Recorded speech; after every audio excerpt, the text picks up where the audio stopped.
नमस्कार, आप सभी को हृदय अभिनंदन।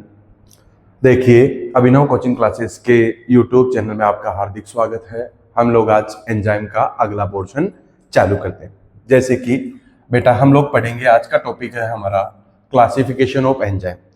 देखो, जो एंजाइम का जो क्लासिफिकेशन है, बेसिकली जो एंजाइम का जो क्लासिफिकेशन किया गया है वो कौन सी रिएक्शन को कैटलाइज कर रहे हैं, वो type of the reaction they catalysed, on the basis of the type of the reaction they catalyse, उसके आधार पर एंजाइम का क्या होता है, क्लासिफिकेशन होता है। अब देखो, एंजाइम को जब क्लासिफाई किया गया था तो एंजाइम को 6 क्लासेस के अंदर क्लासिफाई किया गया है एंड 13 सब क्लासेस के अंदर क्लासिफाई किया गया है।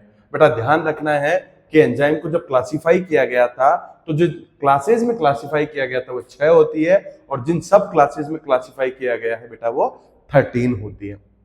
तो मैंने क्या बताया अभी कि एंजाइम को जो क्लासिफाइड किया गया है वो इस टाइप पर क्लासिफाई किया गया है कि वो कौन सी रिएक्शन को कैटलाइज कर रहे हैं, the type of the reaction catalysed by the enzyme. जैसे कि अब पहली बात आपको एग्जांपल्स याद रखने हैं, कौन सी रिएक्शन को वो कैटलाइज कर रहे हैं। दूसरी बात आपको क्या याद रखना है, इनका सीक्वेंस याद रखना है 1 to 6 स्टेप्स का। देखो, जो पहली जो क्लास है वो है बेटा ऑक्सीडो रिडक्टेज या डिहाइड्रोजिनेज।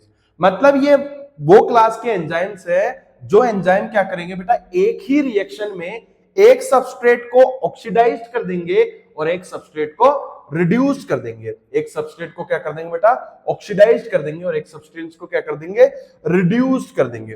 ठीक है, तो enzyme which catalysed oxido reduction, मतलब ऐसे एंजाइम जो उसी एक इस रिएक्शन के अंदर एक सबस्ट्रेट को ऑक्सीडाइज कर दे और एक सबस्ट्रेट को क्या कर दे बेटा, रिड्यूस कर दे, उसको बोलते हैं ऑक्सीडो रिडक्टेज या डिहाइड्रोजिनेज। जैसे कि मान लो हमारे पास ये रिएक्शन थी एस और एस डेज, तो इसमें क्या हुआ बेटा, एक सब्सटेंस एस तो रिड्यूस हो गया और एस डेज क्या हो गया, ऑक्सीडाइज हो गया। ठीक है, तो इसने क्या किया, एक ही रिएक्शन में एक सबस्ट्रेट को ऑक्सीडाइज कर दिया और एक को रिड्यूस कर दिया। ये वाला होता है ऑक्सीडो रिडक्टेज या डिहाइड्रोजिनेज। जैसे इसका एग्जांपल देखते हैं हम लोग, लैक्टेट डिहाइड्रोजिनेज। लैक्टेट डिहाइड्रोजिनेज क्या करता है बेटा, ये जो लैक्टेट होता है इसको कन्वर्ट कर देता है पायरुवेट में। इसको किस में कन्वर्ट कर देता है, पायरुवेट में कन्वर्ट कर देता है। तो लैक्टेट डिहाइड्रोजिनेज जो एंजाइम है वो लैक्टेट को पायरुवेट में डिवाइड, ठीक है, इसको कन्वर्ट कर दिया। अब यहां पर क्या हुआ बेटा, ये लैक्टेट जो सबस्ट्रेट है वो लैक्टेट सबस्ट्रेट तो यहां पर ऑक्सीडाइज्ड होगा, और जो यहां पर कोफैक्टर है, जो को एंजाइम, कोफैक्टर में जो को एंजाइम है NAD+, वो यहां पर क्या हो गया बेटा, रिड्यूस हो गया। वो यहां पर क्या हो गया, रिड्यूस हो गया। मतलब इस रिएक्शन में इसने क्या किया, सबस्ट्रेट जो लैक्टेट है उसको तो रिड्यूस कर दिया, उसको तो क्या कर दिया, ऑक्सीडाइज कर दिया। सबस्ट्रेट जो लैक्टेट है बेटा उसको तो क्या कर दिया इसने, ऑक्सीडाइज कर दिया, और जो को एंजाइम NAD+ था उसको क्या कर दिया इसने, रिड्यूस कर दिया। तो ऐसे एंजाइम का ग्रुप जो एक ही रिएक्शन में एक चीज को ऑक्सीडाइज कर दे रहा है और एक चीज को रिड्यूस कर दे रहा है, तभी तो नाम है ऑक्सीडो रिडक्टेज या डिहाइड्रोजिनेज। ठीक है, तो क्या एग्जांपल हो गया, एक तो लैक्टेट डिहाइड्रोजिनेज। दूसरा क्या है बेटा, दूसरा है आपका, देखो जब ऐसे वाली बात हो कि जब लैक्टेट डिहाइड्रोजिनेज, तो इसने क्या किया बेटा, ये जो सबस्ट्रेट था इसको ऑक्सीडाइज कर दिया, और ये जो को एंजाइम था NAD+, इसको क्या कर दिया इसने, रिड्यूस कर दिया। देखो जो को एंजाइम है, जैसे बहुत सारे जो को एंजाइम होते हैं, जनरली ऐसे रिएक्शंस में को एंजाइम जो होते हैं बेटा वो रिड्यूस्ड होते हैं और सबस्ट्रेट क्या होते हैं, ऑक्सीडाइज्ड होते हैं। सबस्ट्रेट ऑक्सीडाइज होते हैं, इसका मतलब है या तो उन्होंने हाइड्रोजन का लॉस किया है या उन्होंने इलेक्ट्रॉन का लॉस किया है। रिड्यूस का मतलब क्या है कि या तो उन्होंने हाइड्रोजन का गेन किया है या इलेक्ट्रॉन का गेन किया है। दूसरी चीज, दूसरा एग्जांपल है बेटा क्या, सक्सिनेट डिहाइड्रोजिनेज।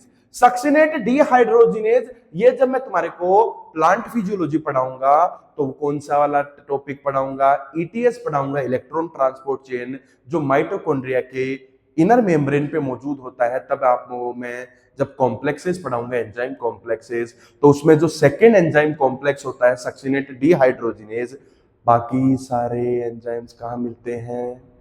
ईटीएस पर मिलते हैं। ईटीएस में मतलब इनर मेम्ब्रेन पर मिलते हैं, पर ईटीएस का एकमात्र एंजाइम है जो कहाँ मिलता है? मैट्रिक्स में मिलता है। कौन? Succinate dehydrogenase.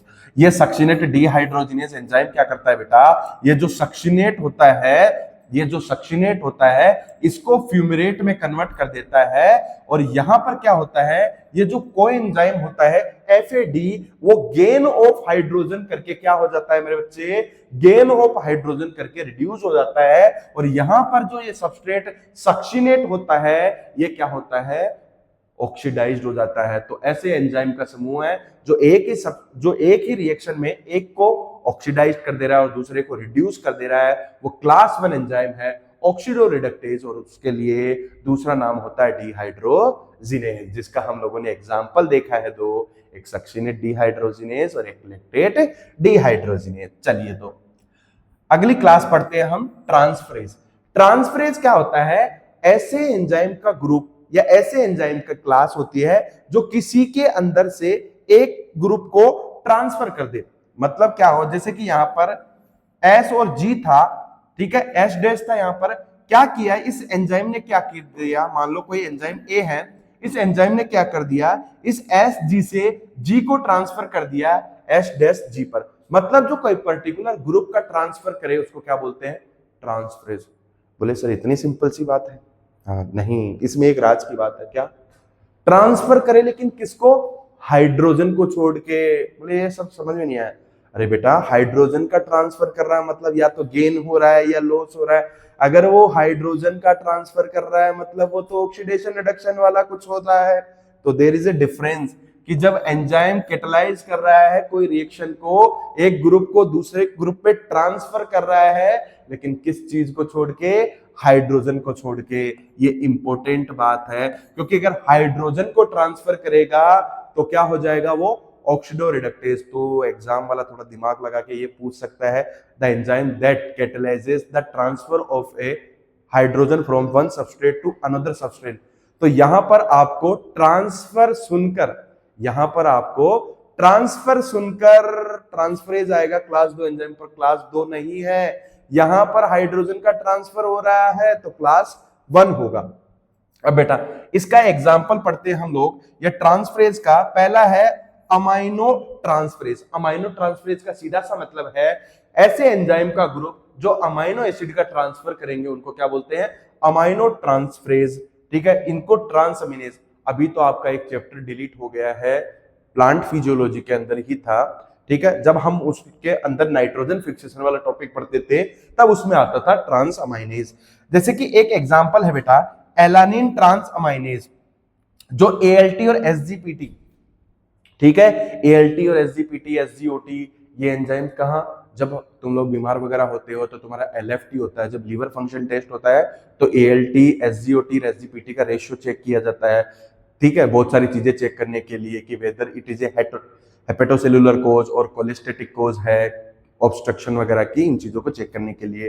तो क्या होता है? ये एलेनिन ट्रांसअमाइनेज होता है। ये क्या करता है बेटा? एलेनिन अमाइनो एसिड और अल्फा कीटो ग्लूटारिक एसिड के बीच में काम करता है, और इनके बीच में अमाइनो एसिड का ट्रांसफर करके इनको पायरुवेट और ग्लूटामेट में कन्वर्ट कर देता है। दूसरा एग्जांपल हेक्सोकाइनेज। हेक्सोकाइनेज कौन सा एंजाइम है? हेक्सोकाइनेज का मैं 2 जगह बताया हूं।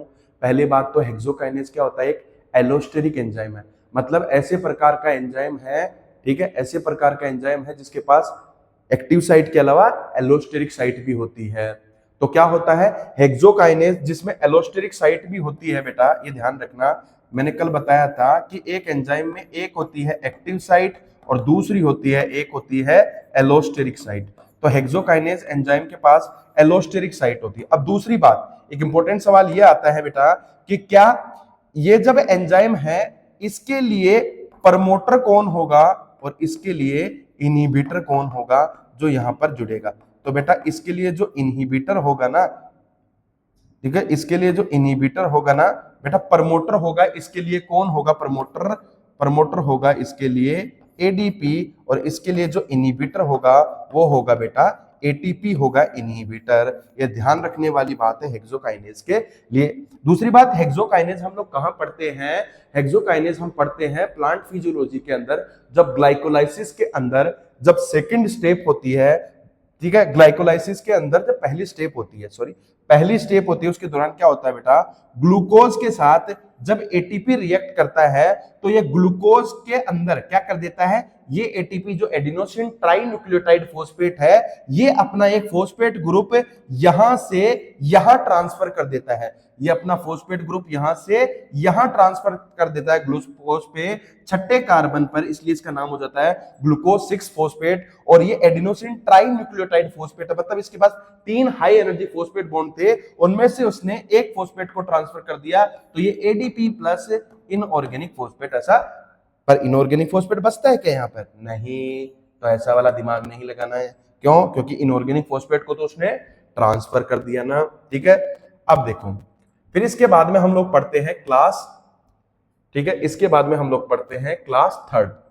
बेटा जो क्लास थर्ड है वो कौन सी क्लास है? पहली ऑक्सीडो रिडक्टेज हो गई, दूसरी ट्रांसफरेज हो गई, तीसरी क्लास है बेटा हाइड्रोलेजेस। कौन सी? हाइड्रोलेजेस, मतलब एंजाइम जो क्या कर रहे हैं, कैटलाइज कर रहे हैं, catalysing hydrolysis of ester, ether, peptide, glycosidic, carbon carbon, carbon halide,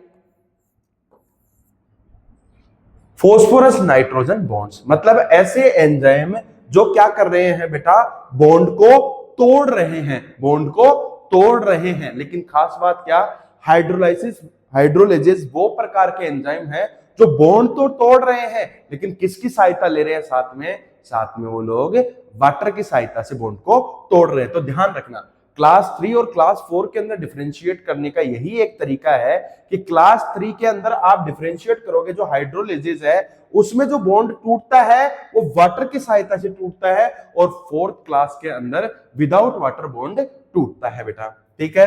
अब जैसे इसका एग्जांपल है लैक्टोज के, लैक्टोज जो क्या है बेटा, एक डाइसैचराइड है। कौन से टाइप की? रिड्यूसिंग टाइप की एक डाइसैचराइड है, ठीक है। उसके अंदर वाटर का यूज करके लैक्टेज जो एंजाइम होता है इसको दो ग्रुप में तोड़ता है बेटा, ग्लूकोज और गैलेक्टोज में, ग्लूकोज और गैलेक्टोज में तोड़ता है।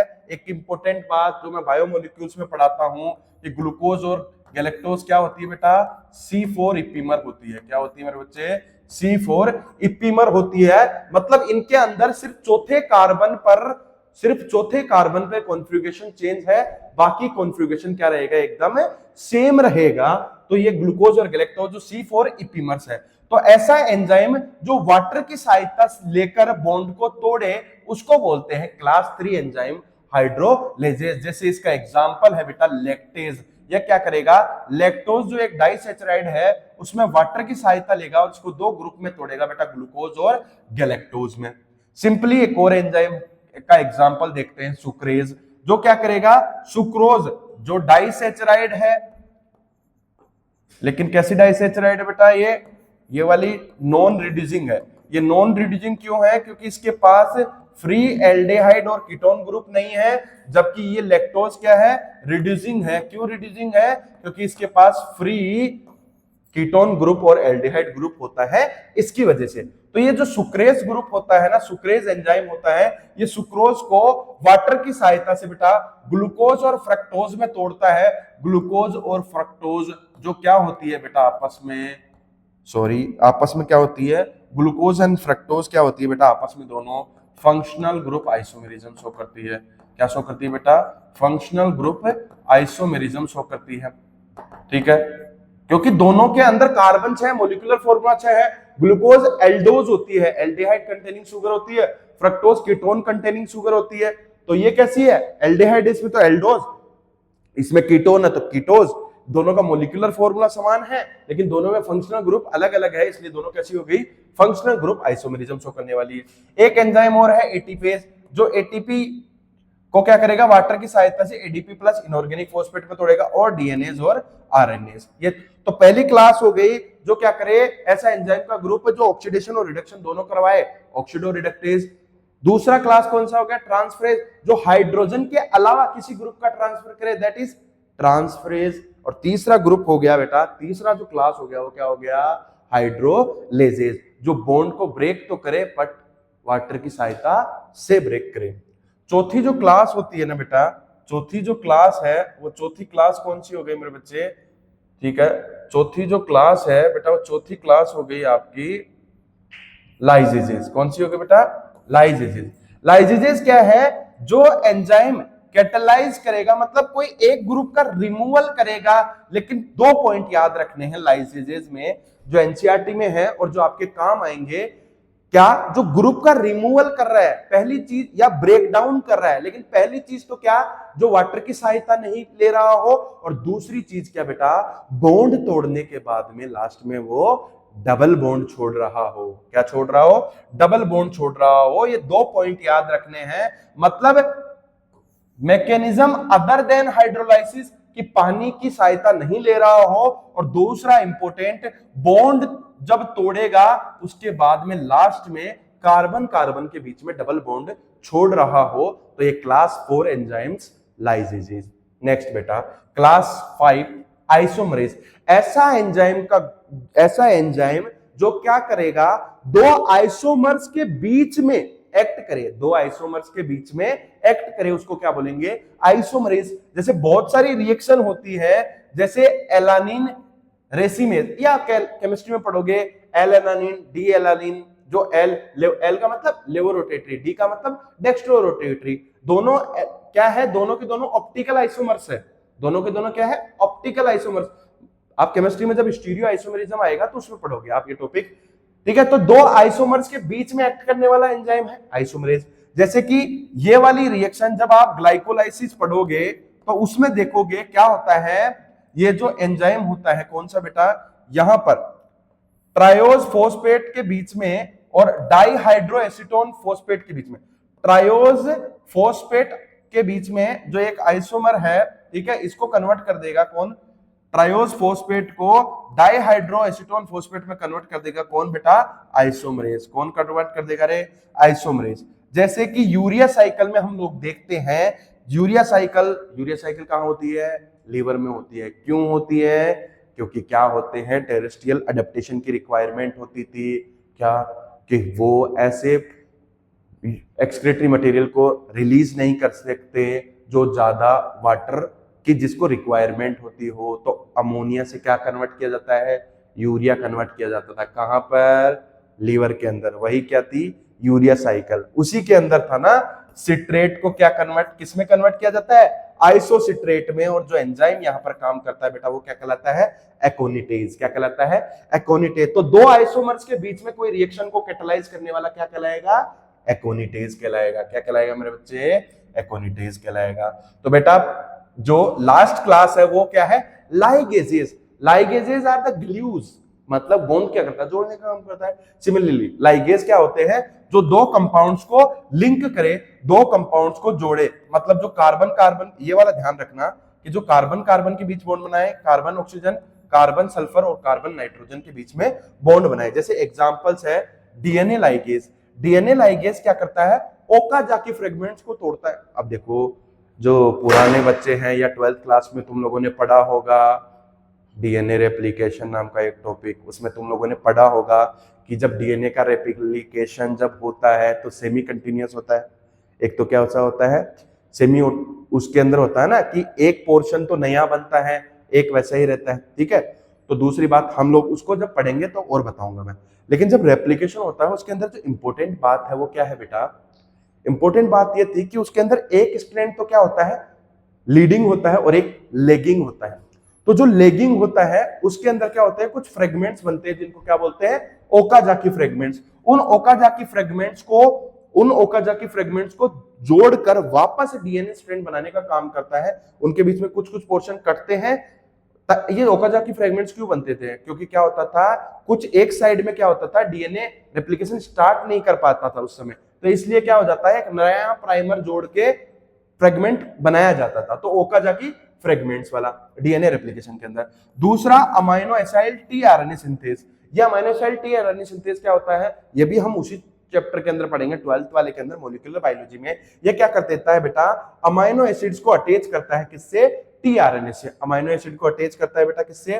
टीआरएनए से। तो बेटा क्या पढ़ाया मैंने अभी तक? मैंने बताया कि जो एंजाइम्स होते हैं उसको टोटल 6 क्लासेस में 13 सब क्लासेस में बांटा गया है। On the type of the reaction they catalyse, पहला ऑक्सीडो रिडक्टेज, मतलब जिसको डिहाइड्रोजिनेज भी बोलते हैं। ऐसे एंजाइम जो क्या कर देते हैं, ऑक्सीडेशन करे किसी एक ही सबस्ट्रेट का और दूसरे सबस्ट्रेट का रिडक्शन कर दे एक ही रिएक्शन में। दूसरा ट्रांसफरेज जो किसी ग्रुप का ट्रांसफर करे, लेकिन किसको छोड़ के? हाइड्रोजन को छोड़ के, क्योंकि हाइड्रोजन का ट्रांसफर करेगा तो ऑक्सीडो रिडक्टेज। तीसरा क्लास कौन सा बेटा? हाइड्रोलिजेज, जो बॉन्ड को ब्रेक करे लेकिन किसकी सहायता से? वाटर की सहायता से। चौथा कौन सा बेटा? लाइजेजेज, जो बॉन्ड को ब्रेक करे, डबल बॉन्ड छोड़े लास्ट के अंदर और बिना पानी की सहायता से। पांचवा कौन सा था बेटा? आइसोमरेजेज, जो क्या कर देता था, एक आइसोमर और दूसरे आइसोमर के बीच में कन्वर्जन करने का काम करता है। छठा क्लास कौन सा है बेटा? लाइगेजेज, जो क्या कर देते हैं, दो जो सेगमेंट्स है या दो जो पोर्शंस है उनको ज्वाइंट करने का काम करते हैं। तो क्या क्या याद रखना है? पहले 6 सीक्वेंस याद रखना है इनका, फिर स्टेटमेंट याद रखनी है कि किनके बेसिस पे क्लासिफिकेशन होता है इनका, फिर ध्यान रखना है कि कितनी सब क्लासेस में होता है, कितनी सब क्लासेस होती है। अब ये जो एंजाइम टॉपिक का लास्ट पोर्शन है कोफैक्टर, वो पढ़ते हैं बेटा। क्या होता है देखो, अब मैं बताने जा रहा हूं। देखो कोफैक्टर तुम लोग अगर इसमें पढ़ने जाओगे, एनसीईआरटी में पढ़ने जाओगे तो थोड़ा सा डिफिकल्ट लगेगा, और तुम लोगों ने पहले अगर पढ़ के देखा है इसको तो ये पहले थोड़ा डिफिकल्ट लगा होगा, पर मैं तुम लोगों के लिए बहुत आसानी से एक टेबल लाया हूं, ठीक है। उस टेबल को तुम लोग देखोगे तो पहले तो खुश हो जाओगे, ठीक है, और तुम्हें ये चैप्टर आराम से याद हो जाएगा। कैसे बेटा? एंजाइम जो होता है पूरा का पूरा, एक कंप्लीट जो एंजाइम होता है बेटा उसको बोला जाता है होलो एंजाइम। क्या बोला जाता है? Holo enzyme. एक कंप्लीट एंजाइम को क्या बोला जाता है बेटा? एक कंप्लीट एंजाइम को बोला जाता है बेटा होलो एंजाइम। एक कंप्लीट एंजाइम को क्या बोला जाता है मेरे बच्चे? होलो एंजाइम बोला जाता है, ठीक है। अब ये जो कंप्लीट एंजाइम होता है बेटा, इसके पास दो पोर्शन होते हैं, एक प्रोटीन वाला भाग होता है और एक नॉन प्रोटीन वाला भाग होता है। अब इस कंप्लीट जो एंजाइम है होलो एंजाइम, उसमें जो प्रोटीन वाला भाग है उसको बोलते हैं बेटा एपो एंजाइम, और उसका जो नॉन प्रोटीन वाला भाग है उसको बोलते हैं बेटा कोफैक्टर। क्या बोलते हैं? कोफैक्टर। पहली बात ये ध्यान रखना, होलो एंजाइम बराबर क्या हुआ बेटा? प्रोटीन वाला apo enzyme plus non protein वाला कोफैक्टर। अब दूसरी बात, क्या ये जो कोफैक्टर है ये एंजाइम के लिए क्यों जरूरी है? जो मैं इतने देर से इस पूरे टॉपिक में बोल रहा हूं कि enzyme catalyses the reaction, enzyme catalyses the reaction, तो एंजाइम की जो कैटालाइटिक पावर होती है उसके लिए जरूरी है। एंजाइम को कोई भी रिएक्शन को कैटालाइज करने के लिए जो एक्टिव करता है वो कौन करता है बेटा? कोफैक्टर करता है। कौन करता है? कोफैक्टर करता है। तो एक सवाल है, 2-3 बार नीट में पूछा भी जा चुका है, क्या कि अगर एंजाइम से मैं कोफैक्टर निकाल दूंगा तो क्या हो जाएगा? एंजाइम क्या कर रहा था? एंजाइम को कोफैक्टर क्या कर रहा था? एक्टिव कर रहा था। अगर एंजाइम से कोफैक्टर निकाल दूंगा तो एंजाइम कैसे हो जाएगा? निष्क्रिय हो जाएगा, इनएक्टिव हो जाएगा। दूसरी चीज, अब बेटा ये जो कोफैक्टर होते हैं ना, उसके सवाल बड़े टिपिकल से आते हैं। स्टेटमेंट जब देता है तो हम लोग समझ नहीं पाते हैं। तो बेटा एक चीज याद रखना, कोफैक्टर अगर ऑर्गेनिक है या कोफैक्टर अगर इनऑर्गेनिक है। पहली चीज, अगर कोफैक्टर ऑर्गेनिक है तो फिर उसके बाद में देखना क्या वो एंजाइम जो ये प्रोटीन वाला भाग था, एपो एंजाइम था, उसके साथ घनिष्ठतम रूप से जुड़ा हुआ है। क्या उसके साथ घनिष्ठतम रूप से जुड़ा हुआ है या नहीं? कि उसके साथ घनिष्ठतम रूप से जुड़ा हुआ है या नहीं। अगर ये जो ऑर्गेनिक वाले पार्ट में लिखा हुआ आ जाए कि क्या एपो एंजाइम के साथ ऑर्गेनिक पार्ट जो टाइटली घनिष्ठतम रूप से जुड़ा हुआ है तो वो हो जाएगा प्रोस्थेटिक ग्रुप। देखो डेफिनेशन को समझने की बात सुनो, एपो एंजाइम के साथ ऑर्गेनिक पार्ट जो टाइटली जुड़ा हुआ है तो प्रोस्थेटिक ग्रुप, एपो एंजाइम के साथ ऑर्गेनिक पार्ट जो ट्रांजिएंटली या जो ढीले ढाले तरीके से जुड़ा हुआ है तो को एंजाइम। बेटा इंपॉर्टेंट बात भूलना नहीं, को एंजाइम किसका? एक कोफैक्टर का एग्जांपल है। मतलब मैं क्या बोल सकता हूं, मैं यहां पर एक स्टेटमेंट लिख रहा हूं, क्या? All coenzymes are cofactor.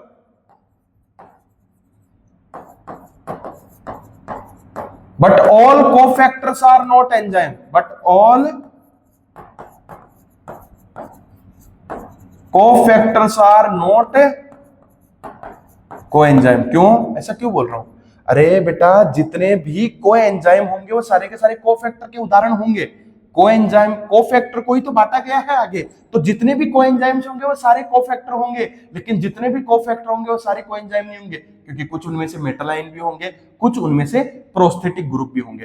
तो एपो एंजाइम के साथ ऑर्गेनिक पार्ट जो टाइटली जुड़ा है प्रोस्थेटिक ग्रुप, एपो एंजाइम के साथ ऑर्गेनिक पार्ट जो ट्रांजिएंटली या ढीले ढाले तरीके से जुड़ा है तो को एंजाइम हो जाएगा। अब बेटा, प्रोस्थेटिक ग्रुप का जो सवाल इस बार नीट 2025 में आया था वो क्या है कि पेरोक्सीडेज और कैटालेज एंजाइम का जो पेरोक्सीडेज और कैटालेज जो एंजाइम है इनका जो प्रोस्थेटिक ग्रुप होता है बेटा वो कौन होता है? हीम होता है। कौन होता है बेटा? हीम होता है। तो इंपॉर्टेंट बात है, तुम्हारी एनसीईआरटी में एक और लाइन दे रखी है। क्या दे रखा है कि हीम जो है ना, हीम वो पेरोक्सीडेज और कैटालेज का प्रोस्थेटिक ग्रुप तो है ही, साथ के साथ उनकी जो सक्रिय स्थल होती है, उनकी एक्टिव साइट होती है बेटा, उसका भी पार्ट होता है। बहुत ही इंपॉर्टेंट बात है कि उनकी एक्टिव साइट का भी पार्ट होता है। प्रोस्थेटिक ग्रुप होने के साथ साथ उनकी एक्टिव साइट का भी पार्ट होता है। कौन? हीम। किसके बेटा? पेरोक्सीडेज और कैटालेज के। पेरोक्सीडेज क्या करता है? पेरोक्सीडेज क्या करता है? ये जो पेरोक्साइड थी इसको वाटर और ऑक्सीजन के अंदर तोड़ने का काम करता है। क्या करता है? वाटर और ऑक्सीजन में तोड़ने का काम करता है। दूसरी बात बेटा, ये जो कोएंजाइम होते हैं जो एपो एंजाइम के साथ ढीले ढाले तरीके से जुड़े हुए थे, ये क्या होते हैं? कोएंजाइम होते हैं। दूसरी बात, ये जो कोएंजाइम होते हैं ना, इनमें क्या होता है? विटामिन मौजूद होते हैं। तो एक बार इंपॉर्टेंट सिंपल सा सवाल आया हुआ है, विटामिन आर कोफैक्टर, कोएंजाइम, ठीक है, प्रोस्थेटिक ग्रुप या मेटालाइन। तो विटामिन क्या होते हैं बेटा? Vitamin are the coenzymes. Vitamin are the coenzyme, जैसे कि निकोटिनामाइन, ठीक है, निकोटिनामाइड, एडेनिन डाइन्यूक्लियोटाइड जो फोस्फेट होता है NADP, निकोटिनामाइड डाइन्यूक्लियोटाइड जो फोस्फेट होता है NADP, उसके अंदर विटामिन होता है नियासिन, मतलब विटामिन B3 होता है, जो क्या होता है? कोएंजाइम होता है। तो बेटा इस टॉपिक के अंदर आप इन सब बातों का ध्यान रखना। सबसे इंपॉर्टेंट बात जो आपके लिए पढ़ने की है बेटा वो आप क्या, इस समरी को एक बार गौर से पढ़ना।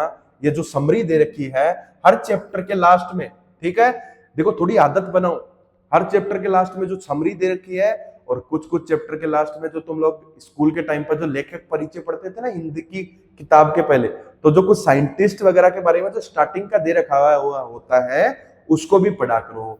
बाकी आज के टॉपिक समाप्त हुआ। आप सभी का कीमती समय देने के लिए धन्यवाद।